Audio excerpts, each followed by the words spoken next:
Alrighty. All right. Greetings. Thank you for coming to my panel. I'm here today to talk to you about asset creation tips and tricks. This panel is intended to be a broad overview of how to not only increase the visual fidelity of your VR chat assets, but also what you can do to optimize your assets for VR chat and games in general. Who is this strange internet fox? I haven't been on VR chat as long as others, but I have been creating 3D assets for a very long time. It's been super inspiring getting into this community. As an artist, I'm always trying to improve myself, better my craft, but I was struggling to find the inspiration to work on my craft outside of my day job. Getting here at VRC was a huge boon to me personally. Seeing the talent and passion of others really inspired me. And gave me a new outlet to continue that improvement. I also saw the opportunity to lend my knowledge and experience to further the drive of others and help them become better artists. Next, I just want to kind of show some other stuff that I've worked on within VR chat. So this is some Furality outfits that I worked on. The one I'm wearing today for Umbra, the one I did last year for Silva, and I'll be kind of using some of these examples during the talk. I also have a skateboard asset. I know it's a longboard. It's not a skateboard, but I call it a skateboard, but it's a longboard. I've seen your messages. I've gotten them all. I understand. I know I messed up the naming. This was a spacesuit I made for a Halloween contest a few years ago. And also just various collars that I've worked on throughout VR chat. And I'll be using a couple of these during this. And then one that I was more proud of, which is like my first outfit that I ever made for VR chat. I used like Marvelous Designer and ZBrush. I did the audio link actually inside of Substance Designer of all things. And then finally, just some kind of various environment assets for a world I was working on, but like a lot of other projects never got done. But it's it's still nice to see. Okay, so goals of the talk. In this talk, I'll be going over broad discussions of how we make efficient use of our resources. From poly count to texture memory to skin meshes, we'll be discussing methods you can use to not only improve the performance of your assets, but also increase their fidelity. I'll be going over some fundamental topics as well. First, we're going to go over a set of fundamental skills that help dictate both your performance goals, from camera distance to silhouettes, and then we'll touch briefly on baking in details. All right. So I don't have hard data for this, but just from my experience in talking with other creators, I think on average, avatars range from about 30 to 50,000 triangles. VRC has a hard limit of 70,000 triangles before it's thrown into very poor. This means as asset creators, we have around 30,000 triangles to play with, and that's excluding hair or any other accessories that a user might be using. So how do we achieve these targets? Well, first we need to look into some fundamentals when it comes to creating 3D assets for a game. First, I want to go over some basic camera distance optimizations. Knowing your camera distance in a game is an important point of information when you're creating assets for a video game. The camera's placement not only dictates how much stuff is being rendered on screen, but also the fidelity of said stuff. Take the difference between two games, a third-person shooter like The Division and a first-person shooter like Call of Duty. With a third-person game like The Division, the camera is very rarely going to be in situations where the player will be able to make out the distinct details of a given asset. At the same time, when the camera is pulled further back, more of the world is also being shown, resulting in more assets being rendered on screen. Call of Duty, on the other hand, being a first-person game, will put more of their performance budget into the fidelity of its assets, seeing as the camera will be far closer to any given asset. Yet, less of the world will be shown at the same time, as compared to something like The Division, freeing up their budget to increase the fidelity. So what does this mean for us as VR chat creators? VR chat is a bit unique, to say the least. When it comes to camera distance, it's similar to that of a first-person game. Yet, as a player, we have far more control over the camera than something like a first-person shooter. In VR chat, you can literally shove your head through a wall or up another player's nose, and the game will not stop you. So what distance do we optimize for? Personally, I like to keep about a 1 meter distance rule when I'm creating assets. Details need to be able to resolve at a 1 meter distance. I'll tend to exaggerate shapes beyond their real-world counterparts for the sake of legibility, and I will also optimize out certain details that can only be seen if your face is right up against something. As a practical example, take this necklace. At a talking distance, it's very difficult to make out that the necklace itself is actually 2D cards. The triangle count of this necklace could easily push orders of magnitude higher if each link was modeled out. But seeing as I took the distance from the camera into account, I was able to make the decision that saved me thousands of triangles. I'll be actually going into detail on this particular technique a little bit later. Next, we're going to talk about another basic, silhouette. Silhouette also plays an important factor for both our design and our optimization. The silhouette dictates what priorities we have in our decision-making process. I like to break this down to the 3 tiers of reads. First, we have our primary read, our secondary read, and our tertiary read. Primary reads make up a majority of our silhouette and shape language. The secondary read are more medium shapes that have a minor impact on our silhouette. Tertiary reads are details that add very little to our silhouette and can most of the time be defined through textures. To break it down further, I have this collar as an example. In red, you can see that the primary reads are where a bulk of my attention and budget is going to go towards. In green, I've marked out the secondary reads, being mostly spikes, which at certain angles can add to the overall silhouette or contribute to the silhouette. In blue, I've marked out areas that are tertiary reads. These details, if they were geometry, could never break the silhouette, so they are textured instead of modeled in. The hierarchy of reads is not only important from a design perspective, but also from an optimization perspective. With a primary read, I will model in more detail to assure that my asset reads correctly at my given distance targets. Tertiary reads, however, are far less impactful on the silhouette, so they rarely need to be actually modeled in, and in most cases it can most of the time be textured in, saving triangle count. For another practical example, take this hair strand. Between these 2 versions, I was able to cut down half of the triangles by taking both silhouette and distance into account. You can see in the silhouette that there is very little difference between the 2. In the optimized version, I truncated the topology the closer I get to the tip of the hair. Seeing as there's less rounded geometry, I don't need as many triangles to sell the read.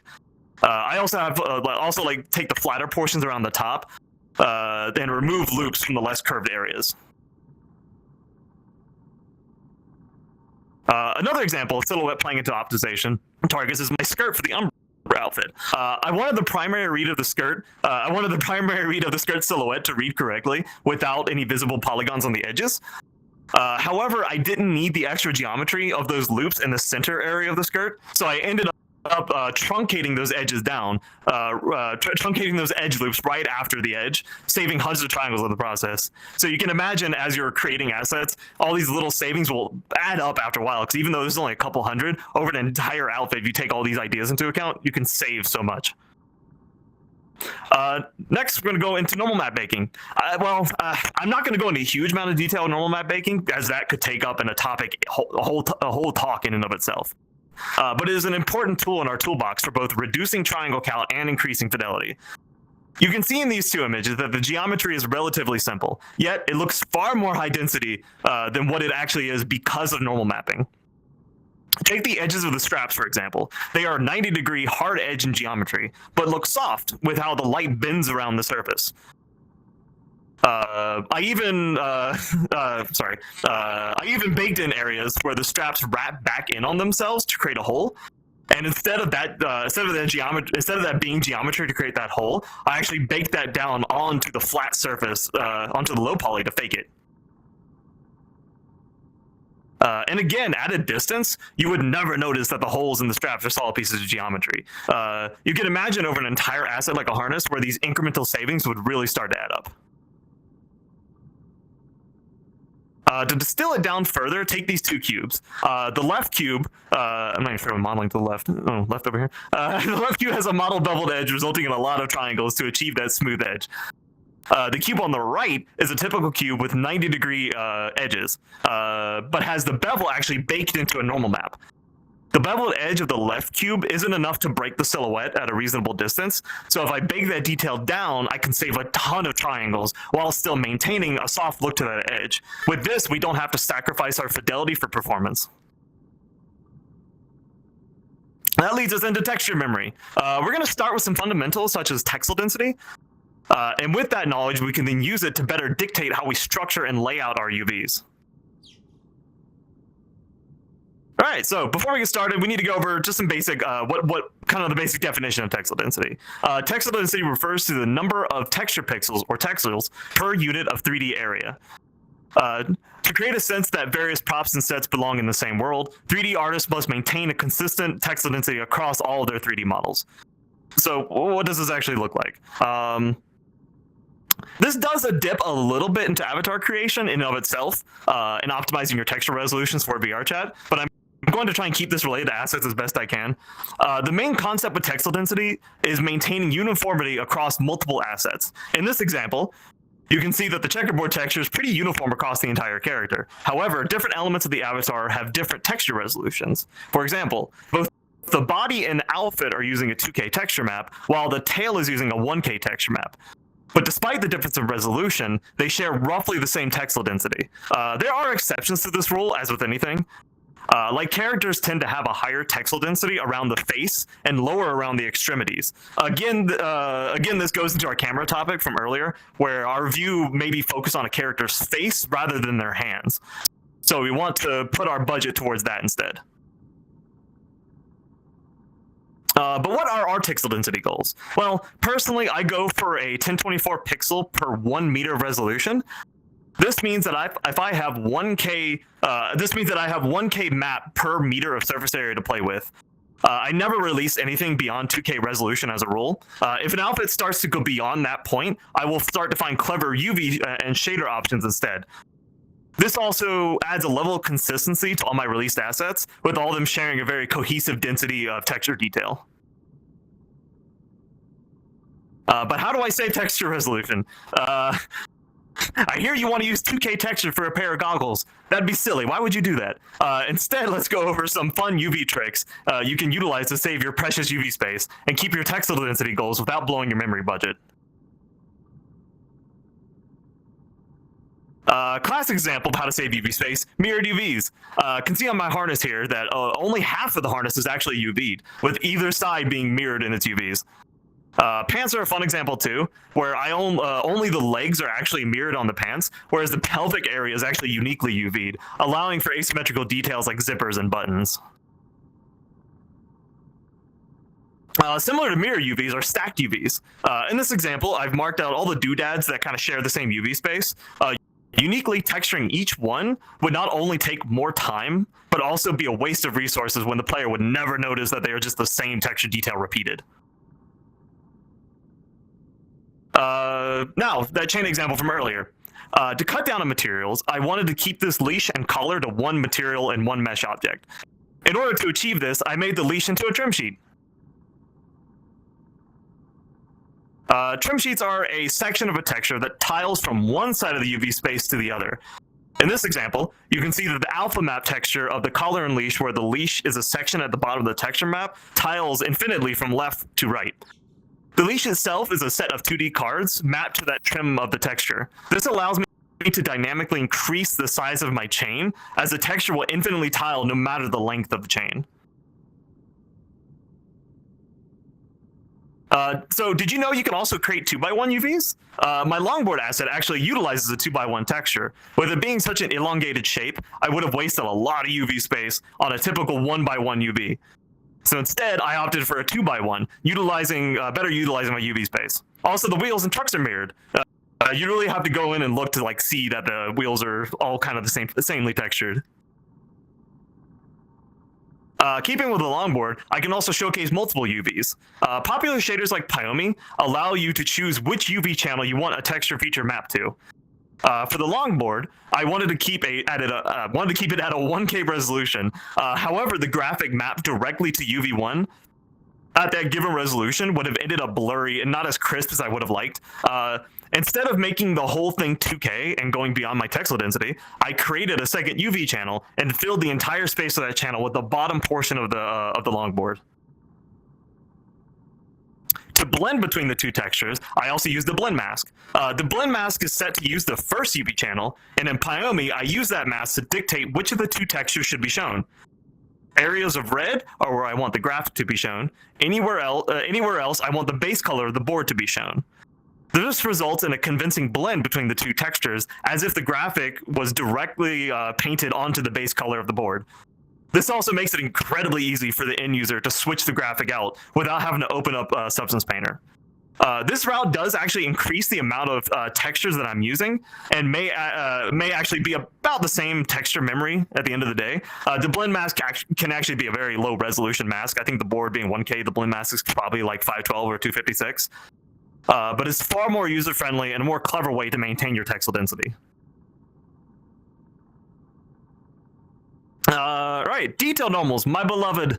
But what if you want your textures to hold up to that gremlin inspecting distance? Well, we don't need to result to 4K texture maps. Instead, we can utilize detail normals. Detail normals can give the illusion of higher detail at a fraction of the cost. Here we can see the difference between the shirt and hoodie with and without detail normals.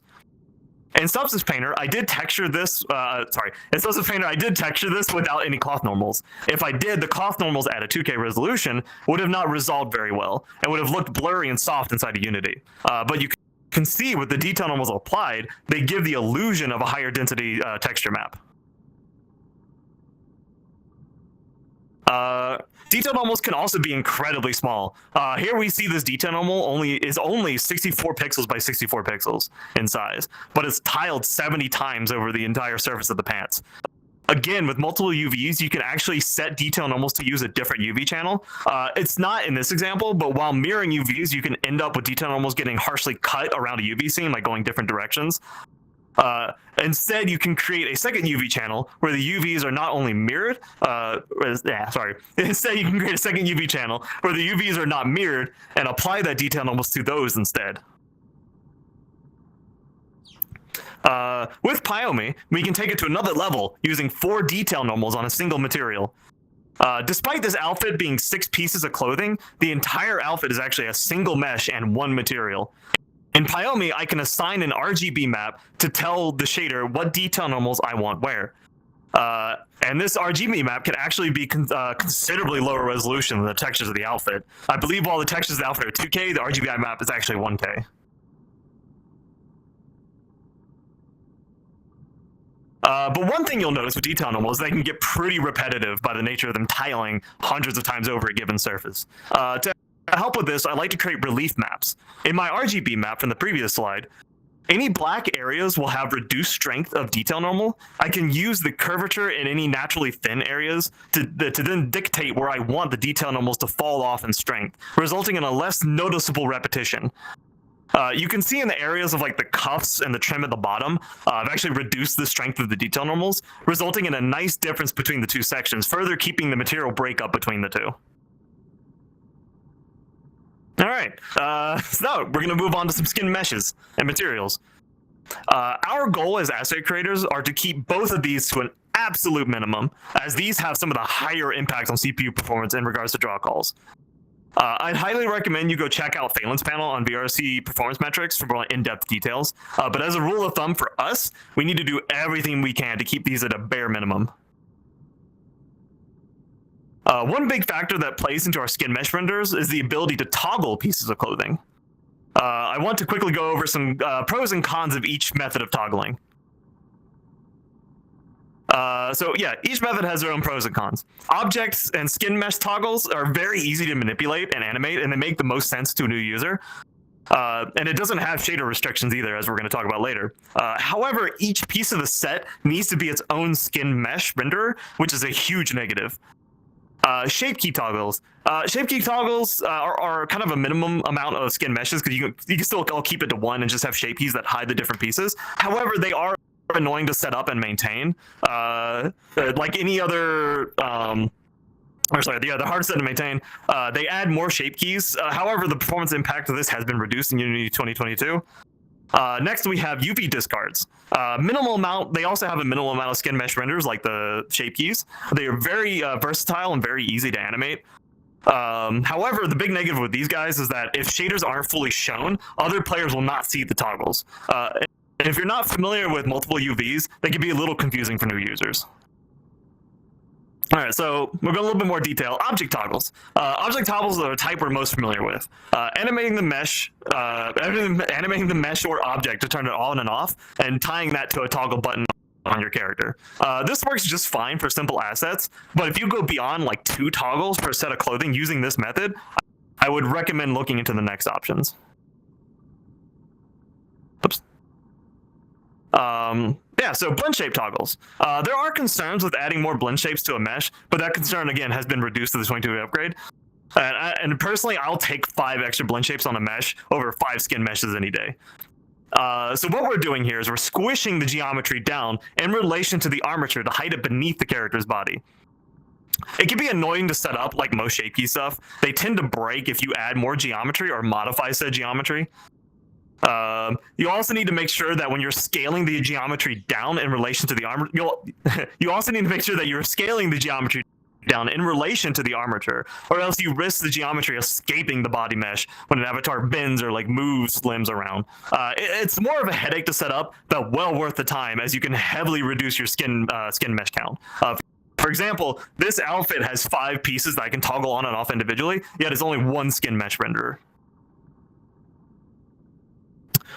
Next, as UV discards are a shader-based approach to toggles. We can utilize actually a second UV channel that corresponds to a grid of UV spaces. The UV space we're most familiar with is UV00, but past UV00, we have more areas to play with. Going left of the UV, we have 01, 02, etc. Going up, we have 10, 20, etc. This forms a grid of UV coordinates. Each section of the grid can then be used in a shader like Pyomi to toggle the corresponding vertices within those grid sections. Here's a more simple example. I have a set of cuffs here. There are 4 toggles I want for this cuff set. 1 for the wrists, 1 for the upper arms, 1 for the thighs, and 1 for the ankles. For the UV discard, each set is moved to its own section in UV space. The wrist being at 00, arms being at 01, thighs being at 10, ankles being at 11. In Pyomi, a checkbox means that the vertices in the corresponding UV section are being discarded or toggled off. If it's unchecked, they are not being discarded, which means they're being toggled on. So with the wrist cuffs, they are in 00 space, and the box is left unchecked, resulting in them being shown while the rest are hidden. All right, so with the final stretch of the talk, I just kind of want to go over some rapid fire tips. So I was going through my library of assets. I kind of stumbled onto a few odds and ends that people might find useful. So I want to do some kind of quick highlights. For my Silva outfit, I used a lot of rope. Instead of painstakingly wrapping the rope around the areas where they tie in, I instead just made a little ball out of 2 toruses and floated them at the ends of the ropes. It saves geometry. It saves a lot of geometry and time. I hope this is obvious, but I should call it out regardless. If you have sections of your mesh that are never going to be seen, just delete those polys. In this example, the inside of the metal belt will never be seen outside no matter what angle the camera is at. So why pay for the expense if you can just remove those triangles? Also, the interior areas of the cloth belt can be seen at certain angles, so I don't want to remove them, but I actually did scale down the UVs in those areas, seeing as they're far less important and will rarely be seen or left to scrutiny. Another fun example of triangle saving, I created a high poly for this collar with leather loops that loop in and around itself. However, for the low poly, I merged the 2 sections together and baked that high poly down onto it. Seeing it's also going to be at the back of the neck, a user will rarely see or even notice the detail. So why pay for the added triangle cost? Yeah, silhouettes are coming into play. The interior of this wheel does not need as much geometry as the outer edges of the wheel. So with the interior wheel, I collapsed every other edge. You can see in the outer area that the cylinder is actually 32 edges, where the interior is 16 edges. Both sets of edges are actually roughly the same length after that collapse. And looking back at this asset, there's definitely an argument to be made that I didn't need to bevel the outer edge of the wheel and just leave that to the bake. So yeah, you can always find more stuff to to work on. Again, chains. I freaking love this concept of using. I use it everywhere I have chains. However, I think with these in particular, they aren't actually tiling like the collar example. They're just a section of the UV that I just plonk them on. But still, it still works and heavily recommended. I would personally never model out chains if you can help it. Another pair of jeans I mirrored. These are a little different because the actual mirror goes up to the belt edge, and only the little portion portion of the very tiny, the only portion of the pelvis is actually uniquely UV'd. Still allowing for asymmetric details like buttons and zippers. Yeah, and so my fishnet set actually breaks the 1024 pixel Texel density rule. It's actually doubled. Reason being is that thin transparency of the fishnet would be hard to resolve at that Texel density. Instead of cranking the texture up to 4K to make the difference, I mirrored the entire clothing and made the trim stacked, saving even more space. This allowed me to keep it at a 2K texture map. This allowed me to keep it at a 2K texture map. Asymmetrical details were not important for the set of clothing, so I didn't think users would benefit from that. All right, and again, most of these props that I've been showing are for a world that I never finished. This one is cool because the VHS tapes use a plane with transparency for its label. The label is a sheet of labels corresponding to a 2x16 grid that can be shifted in UV space in a shader to give give each VHS tape a unique look. Here we can see that each tape appears to have a unique label. Instead of creating unique texture for each VHS tape, I only used two sets of textures, resulting in the appearance that they are all unique without the additional cost. All right. And that's an abrupt end. That's it. Thank you everyone for coming. I hope you're able to learn something from my ramblings, and I believe we'll be taking questions now. And I just realized I didn't ask for questions at the start. Hopefully people added some.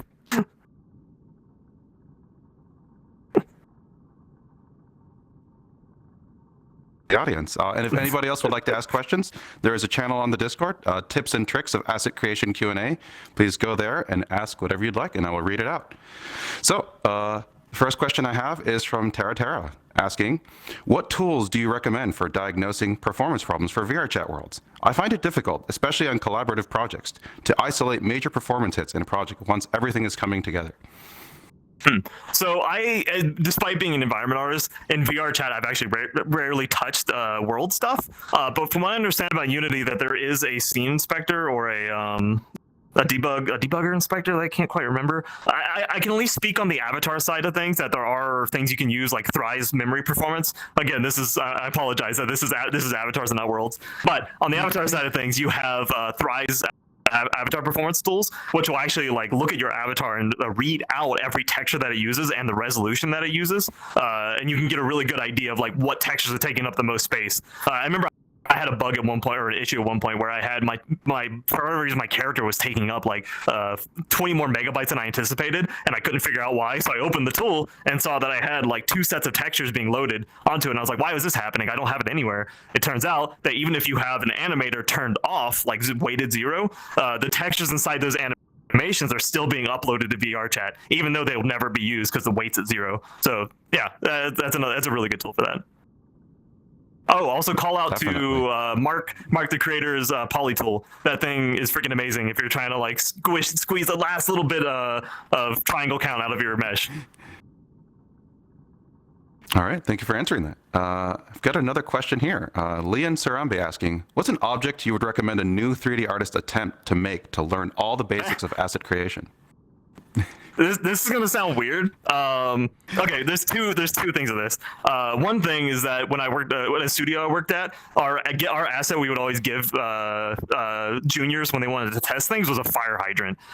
Like just a regular American fire hydrant. It sounds strange, but it has a lot of really good shapes when it comes to like hard surface. You can really tell like how a person thinks when they go to those shapes and how they model in those shapes, whether they do like bevel modifiers, whether they do subdivision. There's just a lot of like nuance that you can actually put towards that, even though it's a fire hydrant.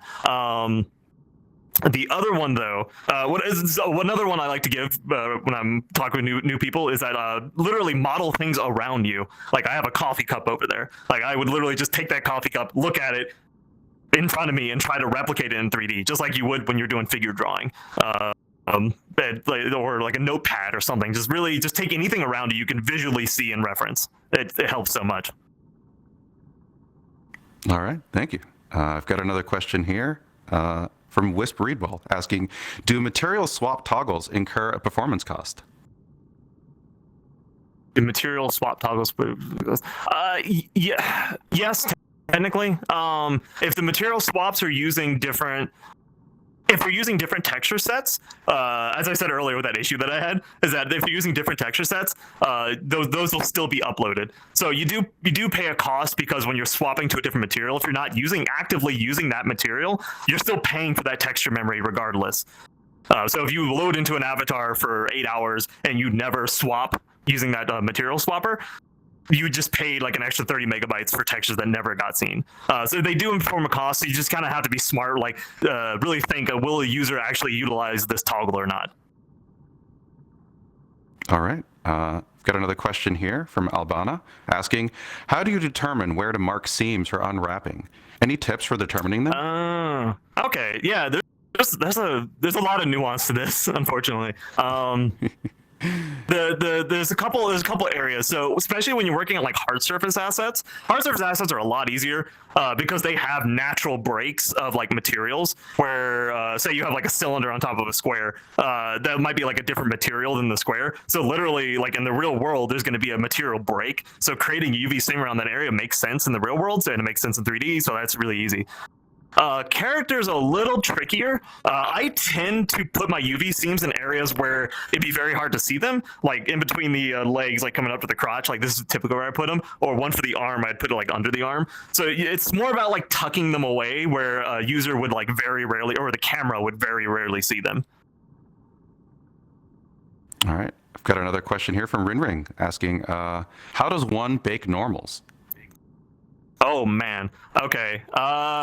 So complicated question. Normal map baking, is very broad. It's a good question. Normal map baking is super powerful, and I encourage everyone to get into it and look into it. It can, again, it's a whole thing of like, I do a lot of high fidelity assets, but I'm also trying to be smart with my budgets. So even though I am baking on my normal maps, it allows me to cut down on my triangle count, even though I'm adding more texture memory at the same time, because I enjoy like high fidelity, but I don't want to incur a huge cost for that high fidelity. Normal maps are a great way to do this, but they are very tricky when you're first starting out. After this talk, I actually have like a whole folder that's like, I have like 80 websites of just like random tips and just random stuff that I've learned over the years. After this talk, I'll go and link some of those normal mapping guides inside of that chat. There's one that I can't profess my love enough for. I call it the Normal Mapping Bible. It's literally 80 pages of like normal mapping from 2007, but like every topic from that old 80-page document is still so relevant today. So I will, after this talk, I'll go and link all the normal mapping stuff I can. And by the way, the Q&A channel will be open even after the panel ends, so feel free to keep asking questions as long as Fara has time to answer them. I've got another one here from Squishy asking, people keep telling me not to use transparency, but also to use transparency over polygons. Is there a rule of thumb for what balance you should aim for? Yeah, the big cost with the transparency, and like I know a few technical rendering reasons, but I don't want to misspeak and accidentally get it wrong. The big issue with transparency is overdraw is kind of like a huge thing. Whenever you have a transparent object in a video game or a real-time renderer, you're incurring it's having to render that asset first before everything else in the world, because it has to be forward rendered compared to like backward rendered, like this terminology. I know Polly's staring at me. So whenever you do that, it has to re-render the entire scene behind a transparent object. It has to do a second render pass, which incurs a cost, which is not great, but it's not the end of the world. If you have multiple transparencies, though, stacked on top of each other, you get something called overdraw. That can have a huge impact cost. So you have to be, a lot of stuff when it comes to performance optimizations is that there's positives and negatives to everything, and you're trying to find the best poison for your current setup.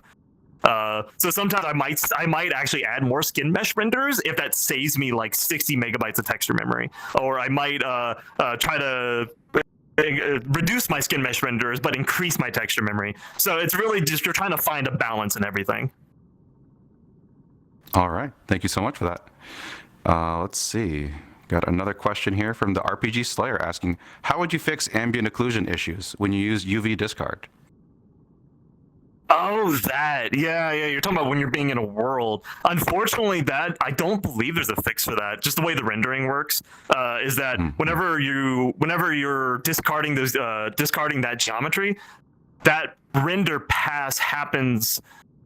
I have to get the order right in my head. That render pass happens after the ambient occlusion pass happens in the world. So the ambient occlusion will get casted on all that geometry, and then after the ambient occlusion has been casted on the geometry in your screen space, then the renderer will then cull out those triangles. So it's an unfortunate thing with UV discards, and I don't think it's anything we can get around. All right. I've got a question here from Atlas Callisto asking, with material slots being a measured metric for performance, how actually important are material slots for performance cost at runtime? Oh man, yeah. So there's two differences. In VR chat, your actual, and please someone in the chat correct me if I'm wrong, but from what I understand, or at least when I've been gathered, is that in your avatar performance metrics you have something called where's it at? Material. I'm trying to find it. Material slots. So you have something called material slots. I don't think that's named the best personally, because this avatar only has 3 materials. However, it says I have 7 materials. That's because it's counting the texture lookups in your materials. So I have 7 texture lookups that I'm doing, or something to that regard. Again, please correct me if I'm wrong. However, material slots are far more impactful to performance than texture inputs. So if you can, it's one of those things you do want to be smart about it and try to reduce it as best you can. But adding more textures to a given material isn't the end of the world. However, adding more materials, I think, incurs more of a cost than just adding more textures. So yeah, it's about being smart with it. And there's certain cases where you can't help it, like transparencies. We were talking about this earlier, like glasses for your goggles. Sometimes that has to be a separate material just because the way rendering works. Right here. So sometimes you just can't get away with it. Good example of that. Exactly. All right. Let's see. What else do we have here? Grace Nub asks, with regards to UV mirroring, what is the best way to get identical UVs? Okay, so I believe the last talk when I was looking at it, they actually talked about a lot of tools you can use for that. Personally, I don't use Blender for UVing because I think Blender's UV tools are very bad and not very good. There are add-ons to make it better. In that last talk, I believe they spoke on like different add-ons you can use that help with mirroring. But inherently inside of Blender, it's very hard to like make sure your mirrors are the same. I use a tool called Rhizome UV. It's like $180. It's a little bit costly tool. I would only recommend it if you're like really into it and you want to speed up your workflow. I'd look into those Blender add-ons before going to that tool, but that tool is freaking amazing for doing UVs. You can like cut down the center and it will automatically like mirror the 2 sides and stack them on top of each other as you're actively cutting. It's saves me so much time. All right. Thank you for that. Let's see. Sunny the Dingo asks, I've been creating a dummy for clothes because Avatar doesn't have any made for it. Any suggestions on setting that up?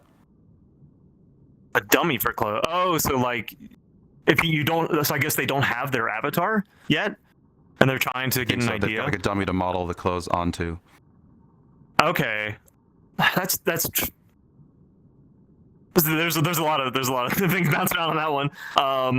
The big thing you want to watch out for that, I guess, if you have a dummy, is making sure your pinch points or your like areas of articulation are the same between the two, because since you can't weight paint it right now, you can't. A lot of times when I'm making clothing, I will actively work on the geometry as I'm weight painting to kind of like test the articulation and make sure nothing's being weird.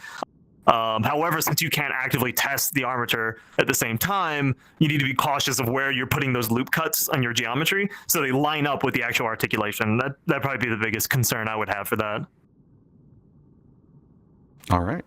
Dipole asks here, I've had a lot of trouble in the past from assets using UV stacking in ways that prevented me from texturing how I needed, mainly not allowing left-right asymmetry. Can you elaborate on how to decide when texture stacking is appropriate? Yeah, it's tricky. So as asset creators, I want users to feel comfortable with however they want to texture an asset. Even though I texture one way, this asset a different way, I've already seen people grab this and like texture it all kinds of different ways, and it's super cool, and I love when people do it. However, as an asset creator, I also need to be considerate of my performance targets and not blow them out of the water. There are a couple assets I have made that I have intentionally that I could have. I so wanted to mirror them so badly because it would have saved me so much texture space. But I didn't do it because I knew users would go in and actually make asymmetrical details. So really, it just comes down to the artists and how they want to handle their performance goals. Because like if I take the time and like mirror everything, I could then increase my texture budget, increase the fidelity of things, and don't have to like sacrifice things. But it does cost users some annoyance. So it's really just based on the creator. Gotcha. All right. Sundered asks, when retopologing high poly models, is there any specific advice you would give in regards to preparing your low poly for baking? Oh, okay. That's right. Okay. I love this question. I could talk on this question a lot. It's very broad, so I'll try to keep it down. Yeah, so it depends on what you're doing. If you have like a hard surface stuff and you're doing a sub-div workflow, a lot of the times what I'll do, actually this works for character stuff as well, but I'll take with like sub-div workflow, I try to keep my sub-div or my topology mostly clean for sub-div. I do some naughty things to my sub-div sometimes with edges that don't line up and you have 5 points, but that's neither here nor there. So you want to like use clean as best you can, because what I'll do a lot of times when I do my low poly is that I'll take the subdivisions down to like 1 or 2 and then collapse that, and then that's my low poly. From there I go in and like delete loops that I don't need, and that's a really easy way to do it. If you're not doing, again, this is hard surface, if you're not doing a subdiv workflow and you're doing a Boolean bevel workflow, that one's actually incredibly easy to translate to a low poly, because literally you just go in and delete your bevels and collapse all your Booleans, and boop, there you go, there's your low poly. And you have to go in and topologize it correctly so it's not messing up. But God, yeah, there's a lot to that question, and I love it. But unfortunately, I can't go to super detail. Well, thank you for the fantastic answer. I've got a question here from David McTee. How do you add textures on the end or the loop part of the harness? Do you manually draw it in Substance Painter, or can you use Blender texture baking?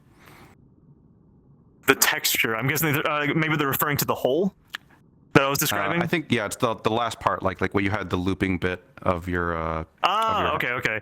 Yeah, so that's all high poly. Like, literally, legitimately, in my high poly, the band is, like, actual to realistic. Like, it loops back around, I have the clasp over it, and it's pulling it tight, and there's a geometric, like, hole. You can, like, see through it. That I use that Substance, as I mentioned, like Substance Painter. I use a different tool called Marmoset for baking, because I think it does a better job. But, yeah, you would do that in Substance Painter. You take that high poly, like realistically modeled loop, use that as your high poly, and then take your low poly, and what it'll do is it'll hit the rays will hit it, it'll do its funny thing, and then you have a nice like hole in the center. There's a trick to it, because I have this on my Twitter. If you go to my Twitter, I actually talked about this particular, like that loop in particular, where you have to have an interior plane on the inside of the hole to keep the rays from passing all the way through, or else that'll cause errors. So you have to put a little mesh in the center to keep them passing through. But yeah, it's all high poly. All right, thank you so much. I've got another question here. Any tips for beginners for texture brushes to use to help optimize the asset's look? Texture brushes to optimize the asset's look. Okay, sorry, that's a strange. I'm trying to see where they're coming from with that, because it's not really about optimizing. Okay, I could take this one way where, yes, okay, I can take this in a direction. So, say you have a hard surface asset where you want like bolts and screws and like panel lines and stuff, and you don't want to do a high poly. And I do this a lot of times. Like if I need to make something and I know it's going to take me longer to make a high poly, I'll just do it in Painter if it's an easy enough detail. Like bolts, for example, I rarely model out bolts because I just do it inside of Painter. Painter has a couple really good like created brushes for bolts and screws. There is a person. It's on ArtStation. There's this creator called JTO. They have a huge library of height maps, of like hard surface height maps that I use all the time for like vents and bolts and screws. So definitely check them out. That's that's kind of hopefully I answered their question. I believe you did. Thank you. Neekout asks, what is your process of making chain textures for your trim sheets? In that case, the alpha clip mask. Do you do them manually, or do you render them out in a different way so they're usable in your previous shown trim sheet UVs? Yeah, so yeah, okay. That's actually another example of high poly, low poly baking, where I have a high poly chain. I actually created like a geometry node setup to generate chains from one side to the other and kind of randomize their positions, but keeping to account that the very end chains need to stay the same position, so they bake the same. I then take a plane, make it the same size of the chains. Well, it comes back in for ambient occlusion reasons, but yeah. So I put a plane over the entire chain set, and then I use baking tools to then bake that down. And so any areas that the rays of the baking miss, so they go through the plane and don't hit the high poly, become errored, and I can use that error mask, or in this case, the vertex color mask. I can use that mask to then say that's my opacity. So any areas of rays that miss the high poly and miss the high poly from the low poly are now my opacity. I have experimented with in the past of that chain trim sheet actually being its own material. I was planning. I need to work on this concept some more. But the idea is that a chain in VR chat that can actually scale up and down, and the texture is just repeating over and over again. And I'm using like tiling inside of Pyomi. As the chain scales, the tiling goes down, or the chain goes up, the tiling goes up. Just so in VR chat you can actually scale the chain up and down, and it looks like visually the same no matter what. All right. Ellie Pop here asking, if you're using someone else's modeled asset, like chains, what's the process to convert that to cards? Oh, okay. Very similar to my previous answer, where if that's a little tricky. No, actually take that back. It's a little tricky because they have their chains pre-modeled out, probably like looped in some fashion, so they're not perfectly straight. Yeah, what you could do is you could just literally take a plane and just model it out along the length of the chain, and then you bake that down from the original to the plane. There's a couple gotchas in there that you might run into, but that's generally how you would do it, I think. The weight, you'd of course have to weight it the same. You could actually utilize. You could grab. Oh, that's yeah. You could grab each fucking. Sorry, I'm just thinking in my head now. You could actually grab each link and collapse it down to a single point. Like take each link and collapse it individually down to a single point, and then you can draw. Oh yeah, then you could draw a curvature between all those points, or a curve between all those points, and then extract that out into a card, so it matches perfectly to it. Ooh, yeah, I like that. Okay, yeah, hopefully that works. Fantastic suggestion. Got another question here from Hesh. How do you avoid MIP mapping issues on high frequency alpha cutout textures like fishnets? Oh yeah, that's so there's a number of settings inside of Unity. I actually learned this one the other day. Whenever you're doing in your min-map settings, if you drop it, there's like a button. I can't remember the button. I just learned it the other day, so I can't remember the button. But there's a button inside your texture settings to kind of force the alpha clip based on its mip map, and that can help a lot reducing the mip mapping issue when you're clipping. If you're doing, oh god, yeah, it's difficult. It's just something you kind of have to try and work around as best you can. That's why I increased the resolution like crazy on that, but it decreased the amount of UVs I had at the same time. Oh god, I wish I had a better answer. It's tricky. On the texture settings, I know you can adjust the amount of filtering and what kind of filtering, so playing with those settings can help. Yeah, there's a lot of playing around with settings. Yeah. Thanel asks, does Fara teach or offer classes? I think they really want your help. I adore helping people. It brings me a lot of joy to help like artists who are just getting in and are like they're very excited, and I love that passion. And on my Twitter, I post like a lot of little tutorials that I think they're helpful when I stumble into something. However, as much as I would love to, I do not have the time. As much as I would love to help people, I don't have the time for it, unfortunately. All right. I think we are out of time for questions at this point, so I think we can, awesome. We can wrap it up here. Yeah, thanks for having me. I hope everyone learned something. Thank you so much, everyone.